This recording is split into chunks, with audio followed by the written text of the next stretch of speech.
revenons à la bourgeoisie, puisque c'est ce qui vous passionne.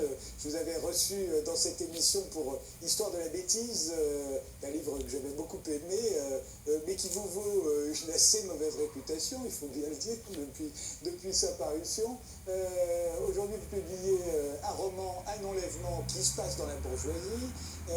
Jésus, les bourgeois et nous, un livre d'entretien où il est beaucoup question de la bourgeoisie. Alors pourquoi vous focalisez-vous à ce point sur la bourgeoisie, au point de finir par vous faire détester par elle? Qu'est-ce qu'elle vous a fait? Non, mais je pense que très clairement c'est une fixette, hein, c'est une obsession, et là où il y a de l'obsession, il y a de l'amour. Donc en fait, je ne cesse de déclarer mon amour à la bourgeoisie, j'espère qu'elle le comprend. Bon, il semblerait que ce ne soit pas comme ça qu'elle le comprenne pour l'instant. Avec son étroitesse d'esprit psychologique, elle ne comprend pas qu'en fait, je ne cesse de lui manifester beaucoup d'affection et de tendresse. Non, je pense que bon, il y a une conjonction de choses qui a fait que il y a eu cet essai qui comme ça, interpellait la bourgeoisie. En fait, le livre d'entretien qui sort est en fait un après-coup de cet essai. Hein. J'ai fait un entretien avec Paul Picaretta qui a décidé de le grossir en livre. Donc on l'a un peu plus pris au sérieux, mais donc ça forme une sorte de doublon, enfin en tout cas de couple de livres. Puis c'est vrai qu'il y a cette coïncidence avec où de nouveau, effectivement, s'incarne, alors de façon romanesque cette fois, donc c'est une autre paire de manches, quoi, je dirais stylistique. Mais c'est encore effectivement une famille bourgeoise que j'ai mise en scène et qui correspond, c'est vrai, trait pour trait à la bourgeoisie que je décrivais dans l'histoire de Tavétis. Donc je ne peux pas nier que en ce moment ces choses-là m'intéressent un peu, mais je pense que j'ai aussi d'autres sujets, comme par exemple le film autonome, voilà, qui pour le coup là a tendance à faire un gros pas de côté par rapport à l'espace bourgeois ou par rapport au bloc bourgeois. Mais pourquoi plus sérieusement la bourgeoisie peut m'intéresser? D'abord parce qu'elle est par définition dominante et que c'est elle qui domine, c'est elle qui a les leviers, c'est la classe dominante. Hein, il faut bien le dire. Donc en tant que elle s'impose à nous quand on a affaire à un employeur, hein, puisque pour moi la bourgeoisie c'est la classe des marchands, c'est la classe des commerçants, c'est la classe de ceux qui possèdent des outils de production, pour le dire très classiquement. Et donc à ce titre-là, on a toujours affaire à un bourgeois. C'est-à-dire que quand bien même on voudrait faire sécession d'avec la bourgeoisie, elle revient nous chercher en permanence. Et par ailleurs, comme je disais dans l'histoire de ta bêtise, elle est sans doute une minorité quantitative, ça c'est très vrai, hein, c'est pas une majorité, elle est minoritaire quantitativement, c'est 10, 15, 20% du corps social. En revanche, elle est extrêmement majoritaire dans les espaces les plus en vue, par exemple les espaces médiatiques, par exemple la scène intellectuelle, par exemple la scène culturelle. C'est à ce titre-là qu'il est quand même difficile d'être tout à fait indifférent à cette classe qui en permanence vient vous chercher, quoi, jusque dans le fond d'une grotte pour vous dire j'existe, je veux tout marchandiser, y compris toi-même. Donc à ce titre-là, ma peinture de la bourgeoisie, ma peinture évidemment un peu qui n'est pas toujours affable, est une sorte de réflexe de défense. Hein, c'est elle qui introduit un rapport de force. Je ne fais que répondre à ce rapport de force. Et vous faites une nuance entre la bourgeoisie hard et la bourgeoisie cool dans ces entretiens, mais vous savez bien qu'il y a des dizaines, voire des centaines de bourgeoisies différentes, selon les revenus, selon le patrimoine, etc., selon la culture, selon les relations. Mais à la fin, quel est l'essence de la bourgeoisie pour vous? Absolument, il y a tout un nuancier de la bourgeoisie, bien sûr. Hein. Quiconque aime comme moi la sociologie, et notamment la sociologie quand elle est précise et méticuleuse, et quand elle ne se laisse pas embarquer dans des macro-catégories qui alimentent la parole publique, la parole médiatique, la sociologie établit cette diversité de la bourgeoisie. Et précisément l'effort un peu théorique que j'avais fait dans l'histoire de ta bêtise, et que je continue avec un enlèvement en quelque sorte, et avec ce livre d'entretien, c'est de ramener, comme vous le dites, la bourgeoisie à deux ou trois traits, à deux ou trois identifiants qui me paraît pouvoir embrasser l'ensemble de ses composantes les plus diverses soient-elles. Et dans l'histoire de ta bêtise, je ramenais quand même au tropisme commerçant de la bourgeoisie. C'est une classe de boutiquiers, comme je disais de façon un tout petit peu péjorative. C'est d'abord, c'est celle qui possède des biens mobiliers, hein, et donc qui en fait commerce. Et je crois que la structuration commerçante de la bourgeoisie est le trait dominant et ce qui va ordonner un certain nombre de ses comportements, de ses opinions, de ses goûts esthétiques aussi.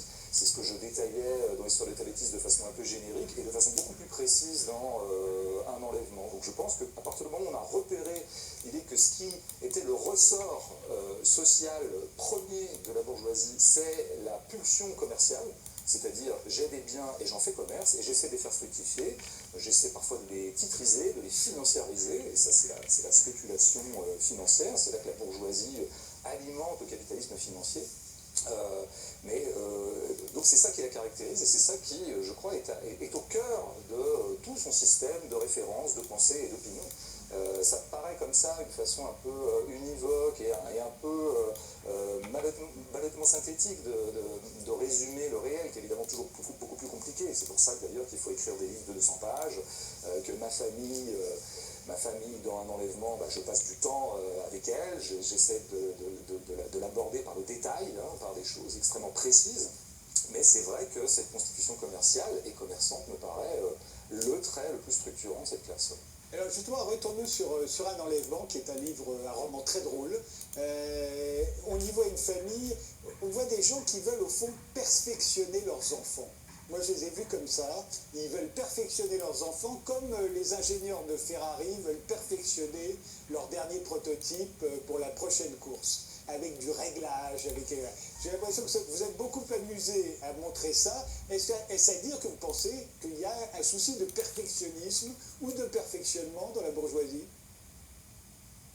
Oui, je pense que c'était vraiment disons, les premières lignes de mes notes, disons, de préparatoire à ce roman.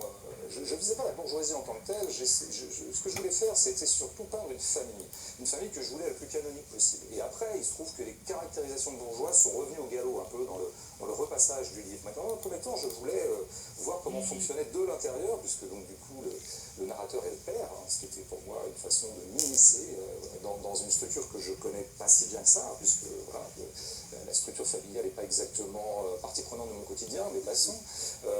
Voilà, c'était surtout une famille, c'était papa, maman, le petit, la petite, quoi. Et je voulais montrer, je voulais refaire droit à ce qui me semble avoir complètement déserté la pensée critique depuis 2 ou 3 décennies, alors que c'était au cœur de la pensée critique dans les années 50, 60, 70 par exemple, et même avant, à savoir que la cellule familiale est une cellule fondamentale dans l'ensemble du corps social. C'est-à-dire que ce que Marx avait très très bien établi, mais d'autres penseurs en même temps que lui ou après lui, à savoir que c'est une petite unité de production, la famille, et qu'à ce titre-là, elle est presque une image ou une espèce de petite unité qui est en analogie ou en homothétie avec l'ensemble de la société productive.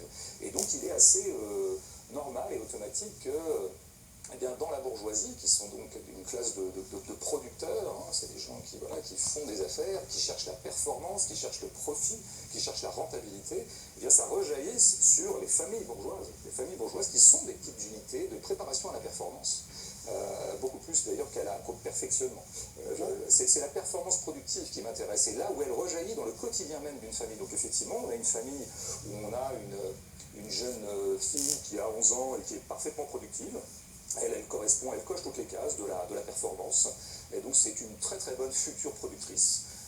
Probablement une future entrepreneuse elle-même qui pourra pérenniser le patrimoine, qui est quand même la grande affaire de la bourgeoisie. C'est nous avons du patrimoine et nous entendons qu'il soit pérennisé par nos enfants, voire même que on hausse encore le taux de profit, quoi.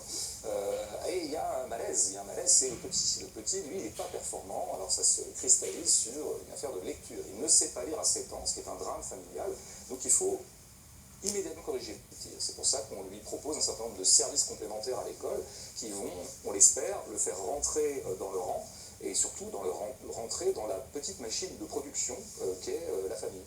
Alors il se trouve que ce roman se passe pendant l'été à Royan. On va voir d'ailleurs derrière moi des photos de Royan.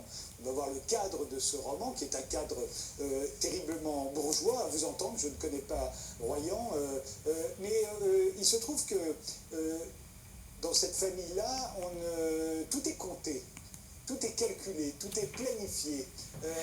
Alors il se trouve que on pourrait y voir quelque chose vous y voyez quelque chose de productif. On pourrait penser que les parents veulent améliorer leurs enfants pour qu'ils soient tout simplement mieux qu'eux. On pourrait y voir le sens d'un progressisme presque de gauche, voire même socialiste. Mais vous ramenez ça à quelque chose qui est compté, qui est planifié, qui est calculé. Il y a la règle à calcul, une sorte d'instrument du destin. Dans cette famille-là, est-ce que c'est une perversion de romancier, ou est-ce que vous pensez vraiment, François Bégodeau, que toutes les familles bourgeoises sont comme ça? Je pense qu'il y a toujours des effets, non pas de caricature, mais disons d'intensification du trait, ou de grossissement du trait, y compris dans un roman que j'ai voulu le plus précis possible, et drôle. fatalement. Je veux dire, je ne peux pas faire un sort à des milliers de familles bourgeoises en 180 pages. Donc bon, il y a des effets de grossissement. Mais il me semble que oui, et c'est là qu'on en reviendrait à ce que j'appelle le tropisme commerçant, l'esprit commerçant. Mais qu'est-ce que fait un commerçant? Quelque estime ou non-estime qu'on est pour lui? Un commerçant, ça compte. Voilà.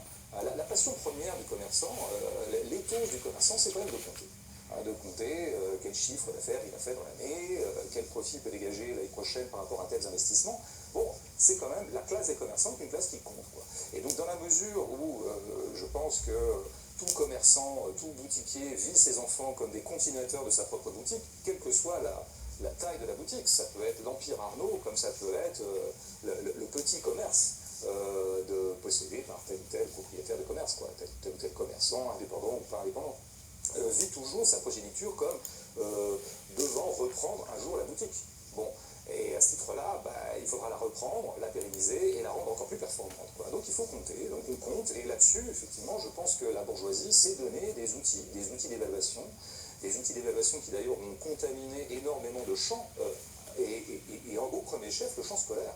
C'est-à-dire que c'est un élément du roman, je pense, qui est le plus insistant, je crois, c'est que je m'immisce dans des espaces éducatifs, que ce soit l'école en tant que telle, ou des champs alternatifs d'éducation, qui sont par exemple cet atelier papillon, auquel elle produit au kilomètre des outils d'évaluation, des outils, alors des grilles de compétences, enfin tout un tas de choses comme ça. On connaît un peu cette logistique qui a tendance maintenant à devenir presque totalitaire, et je crois qu'elle est au travail, y compris dans une famille, quand elle a complètement assimilé ce rapport au monde, qui est un rapport au monde comptable. En vous présentant tout à l'heure, François Bégodeau, je disais que vous étiez l'écrivain le plus anti-bourgeois de votre génération.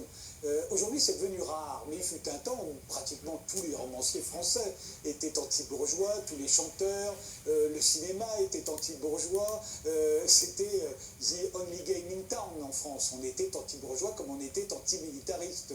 Ça allait de soi. Aujourd'hui, ça ne va plus de soi.